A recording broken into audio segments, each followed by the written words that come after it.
I got fat. Boom, yes, what is happening, team? Hopefully you are doing well. Welcome into another episode of the Fit After 30 show. I'm your host, as always, Mr. Sharif Lawton. Hopefully you're doing well. As always, if you're brand spanking new to me and the channel, I coach men and women in their 30s and their 40s to a fantastic upgrade when it comes to their physique in a way which complements their busy lifestyle rather than complicating it. You can check me out on Instagram at Sharif Lawton, have a back and forth in the DMs, and you can see what I am all about. Basically, I own a coaching company called 23 Lean, whereby, yes, we optimize the training, but it's also about the other 23 hours of the day to make sure that you get a round-the-clock world-class result in a way where there's no rebound and there's no backlash against just being in shape for a few weeks and then reverting back to bad standards, habits, and routines, which essentially leave you not looking and feeling your very best. If that sounds like the sort of content in which you would like to learn more about, don't even consider, just do it. Hit me a little subscribe, hit me with the bell notification, all that good stuff. Follow me on all the socials, and I will look forward to connecting with you. And in today's episode, we are going to talk about how to build muscle effectively and how to navigate your way around the pitfalls in which I see so many guys in particular go down, especially if they're really new to this whole journey and they're listening, just like I did, to the old school guys at the gym talking about, well, if you want to be big, you got to eat big.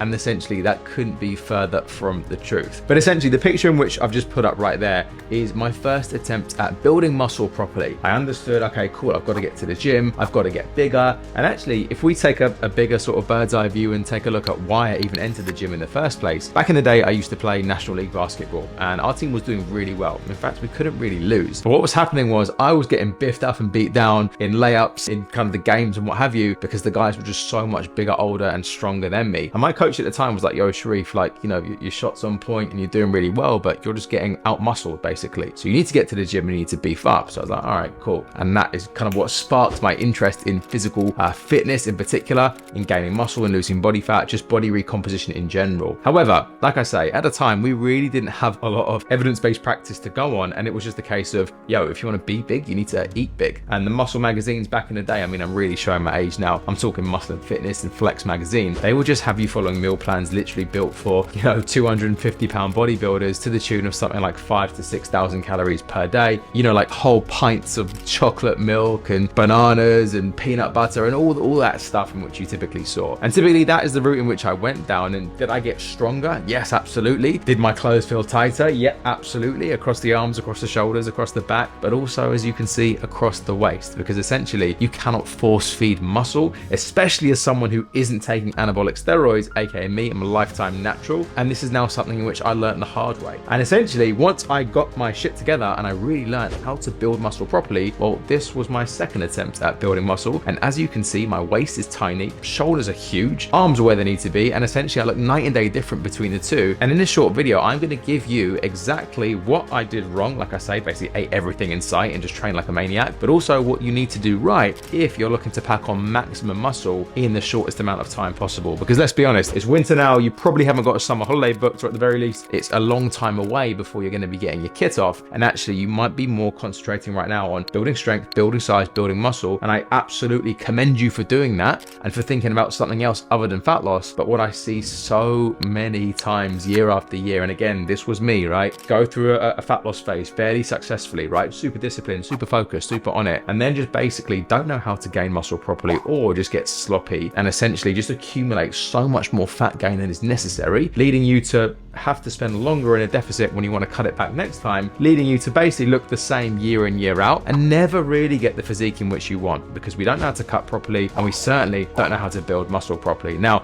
if you're all confused, or if you are in a cutting phase, or potentially you're thinking about the next time you want to lose body fat, go ahead and check out the channel for the Perfect Fat Loss Diet, a YouTube video in which I put up, you know, a couple sessions back. Check that out. Everything is locked and loaded there for you. If you follow that, you'll be in great shape. However, this video is all about how to put on size properly. Now, You know me, I'm very evidence-based. I want to teach you exactly what the science shows, as well as my own anecdotes, so we get the best blend of science and, real-world applicable results. And so basically with that, a very recent study has come out looking at caloric surpluses and hypertrophy or muscle growth across the board. And whilst the researchers concluded that essentially there's no blanket statement of how many calories you should eat to build muscle and to be in that caloric surplus, essentially it's going to look roughly only something to the tune of 200 to 300 calories tops per person, because because any more than that is just going to lead to a disproportionate amount of fat gain compared to lean tissue. And if we look at a 2019 study, it said very similarly. And actually, the more advanced you are and the more that you had kind of reached your genetic ceiling, or indeed the more that you've just spent time in the gym, the actual amount of caloric surplus you need to maximize new tissue is going to be very, very small, somewhere from 5 to 15% above and beyond your caloric maintenance. Now, this is a far cry, you know, a couple of 100 calories extra. This is a far cry from the thousands and thousands and thousands of calories that I was putting in,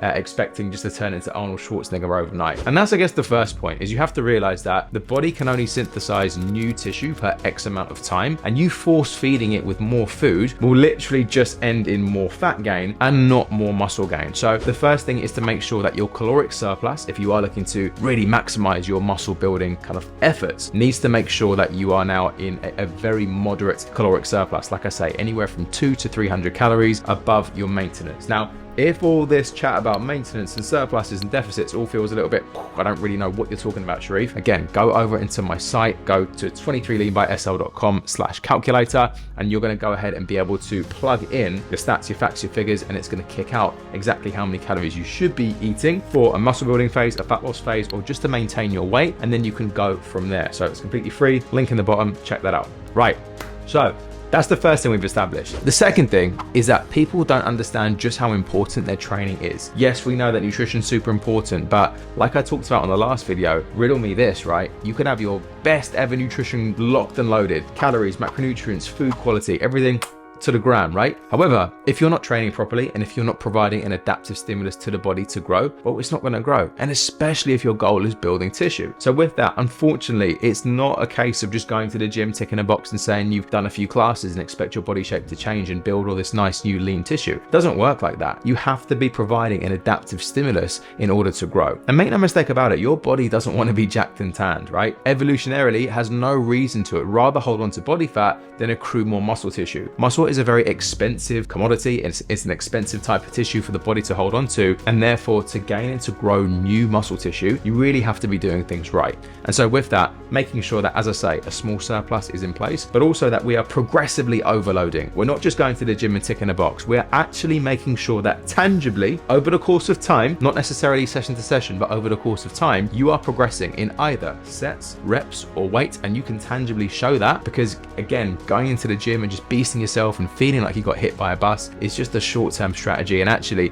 it has no longevity because you need to be tight with that. Okay, so we've got the two main principles right now. We got a small calorie surplus and we have progressive overload. Well, guess what? I'm sure that you've heard before that all the adaptations and all the growth in which you actually want doesn't actually occur inside the gym. And that's absolutely correct, because essentially what you're doing is you're lighting the spark for that adaptation process to occur. Why do you think over the past while there's been such a craze about sleep, about stress management and what have you? This is something which we've been talking about inside 23 Lean for literally years, because I've always known just how important nailing those two things are in order to really reap the rewards of your hard work in the gym. But it's so true. We grow, we regenerate when we're asleep, and ultimately, if you are not sleeping properly, anywhere from 7 to 8 hours, and we can talk more about how to optimize sleep quality in another video. If you are constantly a stressed head and essentially your cortisol, your stress hormone is through the roof because you're super reactive, you're shouting at traffic and you're always getting into arguments, then again, you're going to find it very hard to put on muscle tissue. So that is point number 3. Learn how to chill out and learn how to get more sleep so that your body can actually recover as hard as you train, and you're going to get the very best results. And the last one, and this is the most unsexy one out of all my tips in order to grow lean muscle tissue, is the fact that you got to be patient. This is what most people do not get. They think that they can do a 6-week muscle building phase, an 8-week muscle building phase, even a 10-week muscle building phase makes no sense whatsoever. You have to be able to put in the time to see the fruits of your labor, because like I just talked about, you can only synthesize X amount of tissue per X amount of time, and training harder or eating more food will not speed up that process. In fact, all that will happen is you'll get fat and overtrained. And so the reality is you really do have to put in the time to make sure that you are in a constant anabolic, a tissue building environment. And that's going to look anywhere from 16 weeks minimum, I would say, before you start thinking about,